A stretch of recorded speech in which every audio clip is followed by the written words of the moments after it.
que sempre o que eu falar venha sair do Espírito Santo de Deus que habita em mim, que habita na vida de vocês também. Senhor Deus maravilhoso, Pai, toma a direção nesse momento, Pai, venha falar, Pai.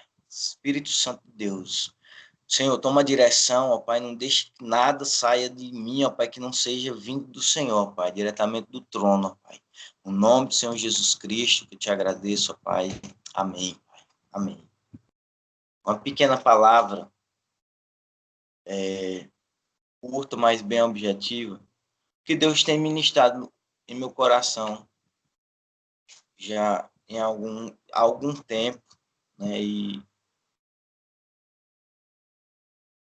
foi o que Ele colocou no meu coração para estar falando aqui, nessa reunião, nesse culto maravilhoso. Amém? Romanos 8, versículo 8. Eu não sei como é que está na Bíblia de vocês aí, o título desse texto, né? De Romanos 8. Na minha Bíblia aqui, está dizendo assim, a vida pelo Espírito, né? Em algumas versões, é vida no Espírito, né? Que é uma das coisas que me ajudou muito a me firmar nos caminhos do Senhor, né?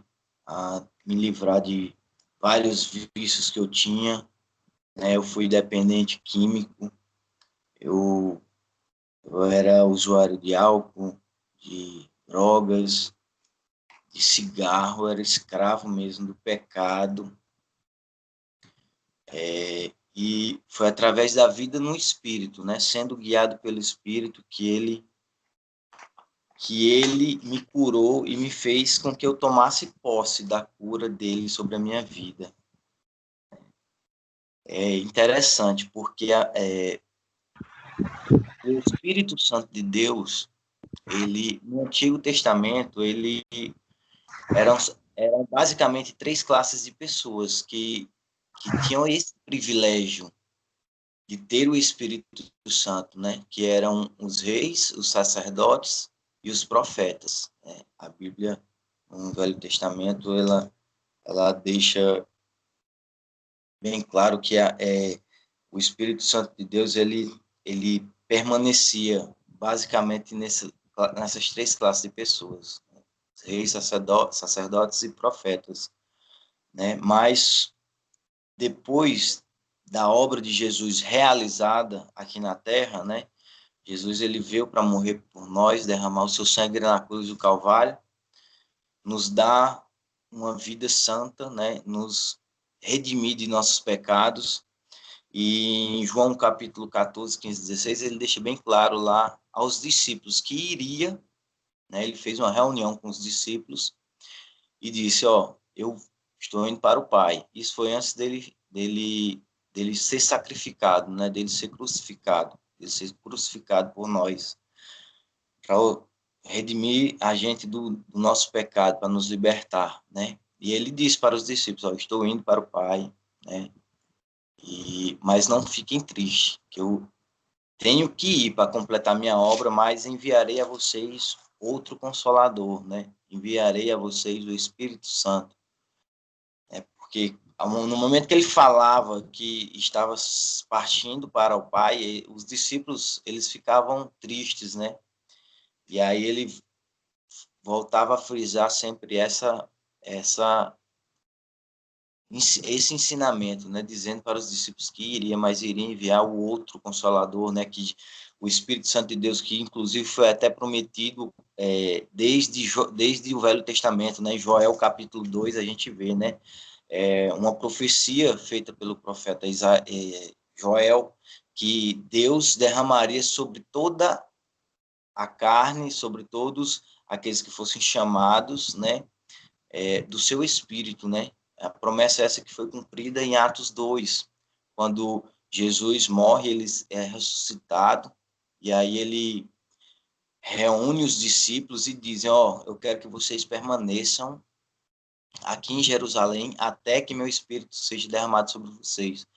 E essa promessa foi feita de Jesus, que que foi profetizada pelo profeta Joel, foi cumprida lá em Atos 2 e ela é cumprida até hoje, né? Todos nós, a partir do momento que aceitamos a Jesus, nós recebemos o seu Espírito, o Espírito de Deus. Ele habita dentro de nós, ele habita em mim, habita em você, em todo aquele que confessa o Senhor como um único, suficiente Senhor e Salvador da sua vida. Amém? Nós temos esse privilégio, irmãos.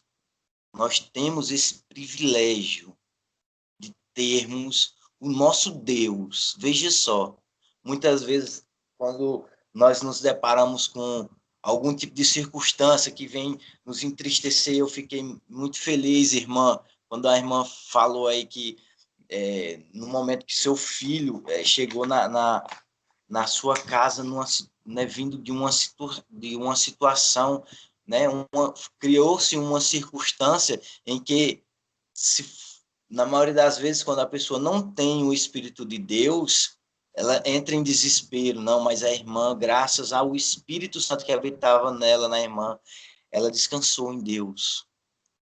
Ela tinha ouvido, a missionária, né, irmã, deu um recado de Deus para a vida dela.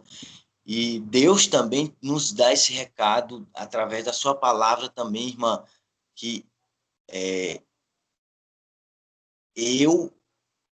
a partir do momento que nós descansamos no Senhor e confiamos nele, a nossa casa é totalmente do Senhor.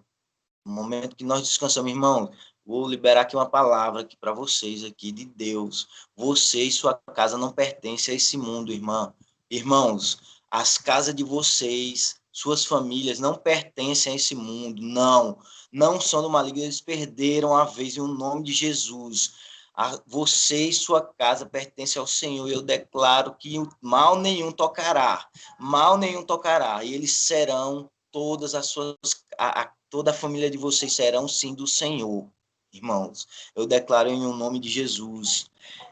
Irmã, e foi isso, é o Espírito Santo de Deus que nos dá essa confiança, que nos faz descansar em Deus, que nos faz superar as circunstâncias que são colocadas em nossa frente. Muitas vezes a gente quer fraquejar, mas o Espírito Santo vem, fala, levanta uma pessoa para falar, ele fala no nosso íntimo, é porque muitas das vezes nós perdemos essa intimidade,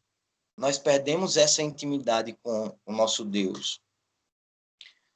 Porque Jesus, ele fala que nós temos que carregar a nossa cruz diariamente, nós temos que ter intimidade com o Senhor diariamente, porque é como se fosse, imagina bem aí, é como se fosse eu e minha esposa. Se eu estou com minha esposa, se eu tenho a gente tem uma casa, né? Nós moramos juntos.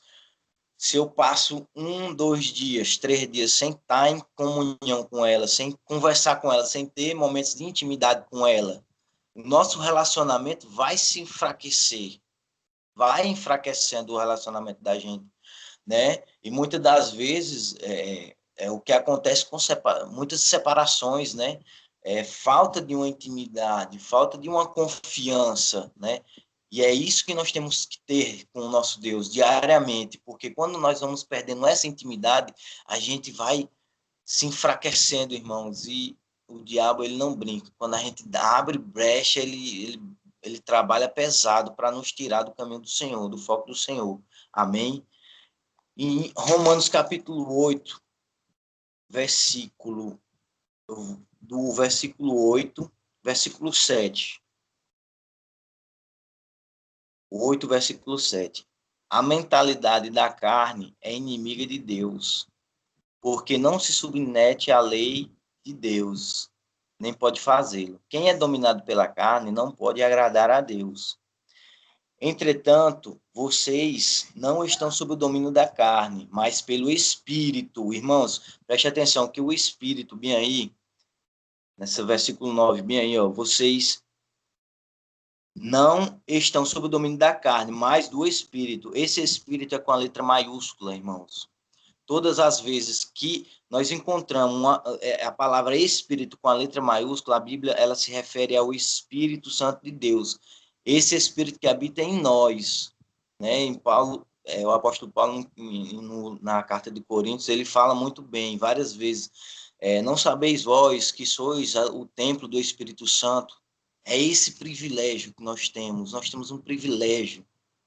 Nós, irmãos, muitas das vezes as circunstâncias se levantam contra nós para nos querer fazer com que a gente não entenda e não reconheça a nossa identidade em Jesus Cristo, em Deus. Nós somos privilegiados, nós temos um Deus habitando dentro de nós temos acesso a Ele 24 horas por dia. Mas o Espírito, continuando bem aqui, irmãos, o versículo 9. E se de fato o Espírito de Deus habita em vocês, e se alguém não tem o Espírito de Cristo, não pertence a Cristo. Mas se Cristo está em vocês, o corpo está morto por causa do pecado, mas o Espírito está vivo por causa da justiça. E se o Espírito daquele que ressuscitou Jesus entre os mortos habita em vocês, aquele que ressuscitou a Cristo dentre os mortos também dará a vida aos seus corpos mortais, por meio do seu Espírito que habita em vocês. Portanto, irmãos, estamos em dívida, não para com a carne, para vivermos sujeito a ela, pois se vocês viverem de acordo com a carne, morrerão. Mas se pelo Espírito fizerem morrer os atos do corpo, viverão. Porque todos os que são guiados pelo Espírito, olha só, irmãos, versículo 14, porque todos os que são guiados pelo Espírito de Deus são filhos de Deus, aleluia, nós somos filhos de Deus. Irmão, capítulo 1 de João, versículo 12. Capítulo 1, versículo 12 de João, ele fala, capítulo 1, versículo 12 de João, fala assim, contudo, os que o receberam, aos que creram em seu nome, deu-lhes o direito de se tornarem filhos de Deus, né? Todo aquele que crê no Senhor Jesus Cristo.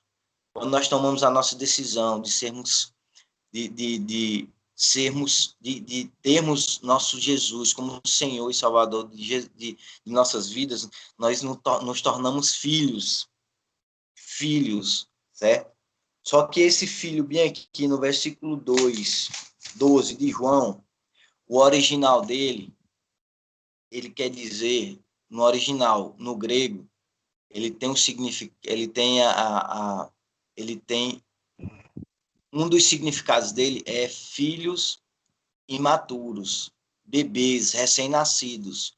Por quê? Porque a partir do momento que nós tornamos filhos, nós nascemos de novo. Nós nos tornamos um bebê espiritual, né? Só que esse filho, bem aqui, do capítulo 14, do capítulo 8, versículo 14 aqui que eu acabei de ler, de Romanos, olha só, capítulo 8, versículo 14, diz, porque todos os que são guiados pelo Espírito de Deus são filhos de Deus. Esse filhos aqui, no grego, já é outra palavra, que significa filho maduro, né? Filhos grandes, certo? A partir do momento que nós nos tornamos pessoas guiadas pelo Espírito de Deus, nós somos filhos maduros, nós somos filhos grandes, nós somos filhos, os verdadeiros filhos de Deus, os verdadeiros filhos que Deus quer que sejamos, né? Porque uma das coisas que eu penso muito com relação aos meus filhos é quando que eu tenho uma filha de 3 anos e um de 4, né? Às vezes eu fico pensando, quando que esses meninos vão crescer, né? Para deixar de estarem dependendo de mim para todas as coisas, assim, de não saberem andar, de não saberem se comportar, né? Porque eu moro numa avenida aqui em Paulistana, uma das coisas que eu tenho muita preocupação com relação aos meus filhos é para eles não estarem muito tempo ali na calçada. E se tiver ali na calçada, ali perto da avenida, eu tenho que estar olhando direto. Por quê? A coisa mais fácil do mundo é eles atravessar a rua e vir um carro e bater e morrer. A mesma coisa é um filho pequeno de Deus. Quando a gente nasce na fé, nós somos sujeitos, nós somos sujeitos a ser levados por qualquer vento de doutrina. Nós somos fáceis de ser ludibriados pelo Satanás. Por quê? Porque nós não temos esse entendimento de ser guiado pelo Espírito Santo de Deus. Muitas das vezes, a gente nem sabe que existe um Espírito, que o Deus ele habita dentro de nós, e que tem como eu ser guiado por esse Espírito, né? É a partir desse momento que eu consigo entender isso, que Deus consegue guiar as nossas vidas, né? Porque quem nunca ouviu dentro, lá na sua consciência, né? Que é um dos atributos do Espírito, né? O nosso Espírito, né? Que nós somos um ser triuno, nós somos corpo, alma e Espírito, né? O nosso Deus, ele se relaciona somente com o nosso Espírito, né? Lá em João capítulo 4, quando Jesus ele conversa, tem uma conversa com a mulher samaritana lá no poço, ele fala para ela, né, que o dia iria de vir, e já chegou, né, em que os verdadeiros adoradores adorarão o Pai em espírito e em verdade, né? Aí mais na frente ele diz, porque Deus é espírito. Porque Deus é espírito. E importa que tais adoradores adorem o Pai em espírito e em verdade, né? Ele está dizendo que Deus ele se relaciona com o nosso espírito. O nosso espírito, Deus ele fala através de nossa consciência. Quem nunca ouviu a voz de Deus falando para a gente não fazer uma coisa, né? Quando eu estava me libertando do mundo do álcool, das drogas, sempre quando eu estava andando pela rua, né? Às vezes dava vontade de entrar em um ambiente que não era, não porque não era lícito, né? Era até lícito eu entrar ali, não era pecado, mas não me convinha eu entrar ali, né? Que nem o apóstolo Paulo fala, né? Que nem tudo que é lícito me convém, né? Então, às vezes tinha um ambiente poxa, cheio de álcool, de usuários, de droga, e aí o Espírito de Deus falava na minha consciência, Jordão, não entre ali, não entre ali. E eu vou ser sincero aqui para vocês, na maioria das vezes que eu teimei com o Espírito Santo e entrei, não saiu coisa que prestasse.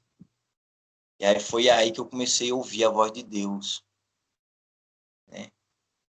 Comecei a ouvir a voz do Espírito Santo e dar ouvidos, porque muitas das vezes a gente ouve a voz do Espírito Santo em nossa consciência, falando para a gente não fazer uma coisa, e a gente teima, não dá ouvidos ao Senhor. A gente, às vezes, é que nem o povo, quando saiu do Egito, né, que estava no deserto, eles acamparam lá de frente do Monte Sinai, e aí, no capítulo 5 de Êxodo, versículo 19, Deus ele instrui o povo de Israel, diz, Moisés, fala para o povo para subir aqui no monte que eu quero falar com eles, né?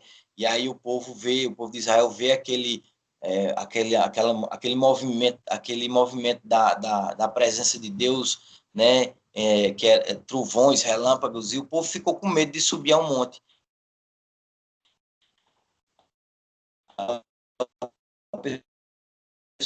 E fala com a gente, né? Não quis ter esse relacionamento direto com Deus por medo, né? E deu no que deu, passaram 40 anos no Egito, né? Uma caminhada que podia ter sido muito, muito menor, né? Sei lá, podia ter sido 40 dias, 40 meses, não, foi 40 anos, entendeu? Por conta do que o povo não quis ouvir a voz do Espírito Santo. Por isso que Paulo fala, inspirado pelo Espírito Santo, que a partir do momento que somos guiados pelo Espírito Santo, a partir daí nós somos filhos do Espírito, filhos de Deus, filhos maduros, filhos maduros de Deus. Amém? E mais na frente, irmãos, no versículo 18, capítulo 8, versículo 18, fala assim, ó, considero que os nossos sofrimentos atuais não podem ser comparados com a glória que em nós será revelada. Aí no versículo 19 fala o seguinte, ó, a natureza criada aguarda, né? Em outras versões fala que a natureza espera com grande expectativa, né? A manifestação dos filhos de Deus. Aqui fala o seguinte, a natureza criada aguarda com grande expectativa que os filhos de Deus sejam revelados. Esses filhos aqui são filhos maduros, são filhos que são guiados pelo Espírito Santo, porque a criação ela aguarda. Aqueles que não estão nos caminhos do Senhor, eles têm um vazio existencial. Eles têm um vazio que eles não conseguem entender. Muitas das vezes nós temos até nós que somos filhos, estamos com um grande vazio por dentro, e às vezes nós não entendemos que é um vazio existencial que somente Jesus, somente o Espírito Santo de Deus pode preencher. E aí mais na frente, versículo 26, capítulo 8, versículo 26, fala da mesma forma, o Espírito aí com a letra maiúscula, o Espírito Santo de Deus, ele nos ajuda em nossa fraqueza, porque não sabemos como orar. Mas o Espírito intercede por nós com gemidos inexprimíveis. Inexprimíveis. Aleluia. Glórias a Deus. O Espírito Santo de Deus, irmãos, ele habita. O Espírito Santo de Deus, ele habita em nossa vida 24 horas por dia, irmãos. Ele quer um relacionamento sério e íntimo conosco, para que nós venhamos nos tornar filhos maduros, para que nós venhamos nos tornar pessoas guiadas pelo Espírito Santo, que venha fazer a vontade do Espírito Santo, que venha realizar o sonho de Deus para as nossas vidas aqui. Mas muitas das vezes nós temos que entender que até orar nós não sabemos. Até orar nós não sabemos. Até pedir nós não sabemos. Mas existe aquele, o Espírito Santo dentro de nós, que ele sabe. Ele sabe todas as nossas necessidades. Ele sabe verdadeiramente o que a gente está precisando. E é através dessa intimidade que nós conseguimos entender, que nós conseguimos colocar tudo e toda e qualquer situação na mão do Espírito Santo, na mão de Deus. E até mesmo começamos a deixar ele interceder por nós. Através de gemidos inexprimíveis, através de oração, através de uma oração em espírito, através de uma oração em línguas, ou através de gemidos, sei lá. Isso varia muito do que ele quer fazer no momento de nossas vidas. Mas se nós viemos entender isso, irmãos. Irmãos, era só isso que eu queria repassar para os irmãos. Queria dizer que foi um prazer enorme estar aqui, irmãos. E eu peço que o Espírito Santo de Deus venha nos ensinar. Começar por mim, nos ensinar a ser guiado por ele. A cada dia, a cada instante, a cada segundo, nós venhamos viver com o nosso pensamento nele, porque tudo é por ele e para ele. Em nome de Jesus. Amém. Amém, irmãos.